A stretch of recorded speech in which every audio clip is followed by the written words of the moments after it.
عايزين نعرف انتوا جايين النهارده عاملين وقفه دي هنا ليه؟ احنا اتفقنا في الحركه، عملنا اجتماع في الحركه الفتره الاخيره ان احنا هنبدا ننزل الشارع تاني نشتغل. احنا كل اللي حصل ان احنا حسبنا النسبه بتاعت الاستفتاء لما لقيناها 17 مليون، في 11 مليون قالوا نعم وفي 6 مليون قالوا لا. فين بقيه الشعب المصري؟ احنا نازلين ندور على بقيه الشعب المصري ونعرض له فيديوهات ليه حمله اخوان كاتبون، نعرض فيها كل حاجه الخاصه بوعود مرسي قبل الانتخابات والحاجات الكلام اللي رجع فيه بعد الانتخابات.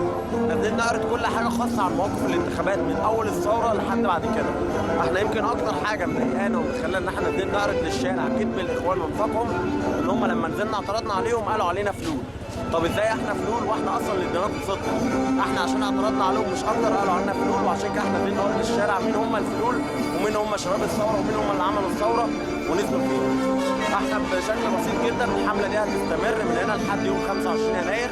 احنا بندعي فيها، عارفين ومتاكدين ان الاخوان يوم 25 يناير زي المره اللي فاتت هينزلوا يحتفلوا. احنا مش نازلين نحتفل، احنا ما عندناش حاجه نحتفل بيها، ولا حق الشهداء جه، ولا اي حاجه من مطالب الثوره اتحققت، ولا اي حاجه من اللي الرئيس مرسي وعد بيها اتنفذت. ده غير كده زود المبلغ بالطين اللي هو عمله في الاستفتاء الاخير اللي هو الاستفتاء الاشبه بالتنوين. هو نايم جماعته بس مش اكتر. انا عايز اقول بس رساله لجماعه الاخوان المسلمين والرئيس مرسي، انت خدت في الانتخابات 13 مليون صوت، انت في الاستفتاء ما قدرتش تحصل 11 مليون. المفروض يا سياده الرئيس التوافق يبقى على الاستفتاء مش يبقى على الرئيس.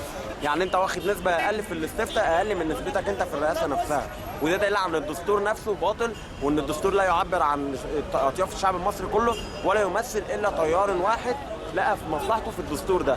وبنقول له الف مبروك على مجلس الشورى اللي تعين كله تيار واحد برضه اخوان، واحنا مكملين زي ما هو مكمل في اللي هو استحواذ على البلد، ان هو استبدل لنا الحزب الوطني، استبدله بالتيار اللي هو ماشي فيه جماعه الاخوان حزب الحريه والعداله والتيار السلفي اللي بيسانده كله. بنشكره برضه وبنقول له الف مبروك على الحكومه اللي انت عينتها كلها اخوان ونصها فلول. انت تعرف الفلول مع مين؟ الفلول معاك انت مش معانا.